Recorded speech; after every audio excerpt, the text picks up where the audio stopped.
Speech off. Hey guys, it's me, Brittany. So today I'm coming to you guys to tell you how to properly escort or assist a visually impaired person. So a visually impaired person is someone who's either completely blind or can see a little bit or can see a lot but still can't see that well. Anyone using a white cane, which is that cane that blind people use. It's called a white cane. By the way, it's called a white cane. It's not called a stick. It's not called a walking stick. I mean, people it's just call it a cane or a white cane. That's it. That's all.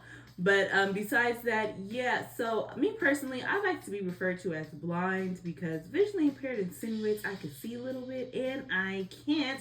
All I see is black. So just for the sake of being respectful, you always refer to blind people as visually impaired. Okay, so I want to give you guys a few different little tips on how to guide or escort a visually impaired person. So when you're going to ask a visually impaired person if they need help, you just address them as you would address anyone else. Hey ma'am or hey sir. And you would say, do you need help or can I help you? And if they say yes, then you can help, but don't ever just walk up to them and grab them. Don't do that, okay? And it would be nice if you introduce yourself, like, hey, do you need help? And when they say yes, say, hey, I'm blah blah blah, so we know who's helping us. That would be nice. A lot of people don't do that, but that would be great. So if you're gonna help them, what you do is you say, would you like my elbow or my shoulder? So that's really the only two ways that you properly can assist or escort a visually impaired person. Either they'll grab the top of your, like right above your elbow, grab your arm, or they'll lay their hand on top of your shoulder. And then you could just walk with them, simple stuff like, oh, we're going up a curb, oh, we're going down a curb, blah blah blah blah blah, simple things like that. If you're approaching a staircase, you give them the rail. Put their, lay their hand on the rail and say, hey, this is the rail. Because we can't, I don't know what it is. Because as a lot of you know, I had my sight before. So I lost my sight later in life. So, what I noticed is, and by the way, if you want to know about how I lost my sight, you can watch my Resilience Gunshot Victory video or my first speaking engagement full demo video. But yeah, what I noticed after losing my sight is your balance as a blind person is off because you can't see. I don't know, something about the equilibrium. I really don't know why that is. But simple stuff like getting on the bus and like sitting down.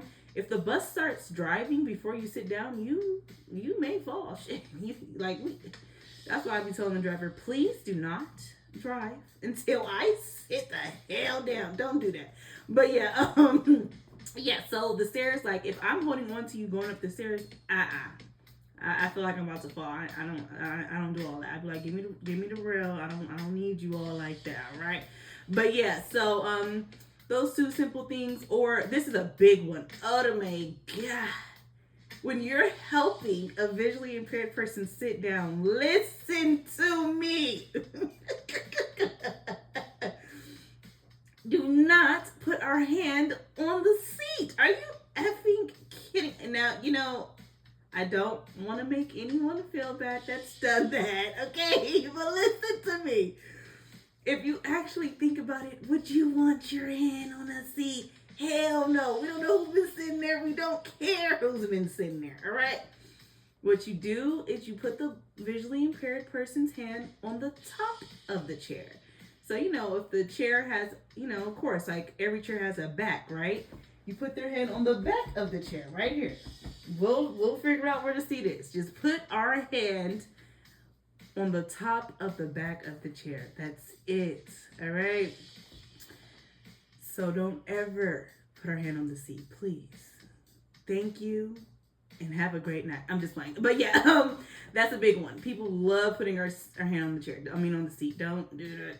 Okay, and last thing, if you're helping a blind person, like locate their food or something, or like maybe you want to tell them where the paper towels are in the restroom or something. What you do is you use noises, Tap the paper towel holder, so we hear that where you're tapping it. Or you can use your voice like, oh, right here where I'm standing is where the paper towels are. If it's not something you could tap or knock on. Or if you're like giving them a drink and you set the drink down, you just could knock right next to the drink, like, oh, your drink's right here, and knock on the table. Things like that. That's how you help them out. So I hope these tips helped you guys. And if you have a tsunami in your life, don't let it swallow you. See y'all later.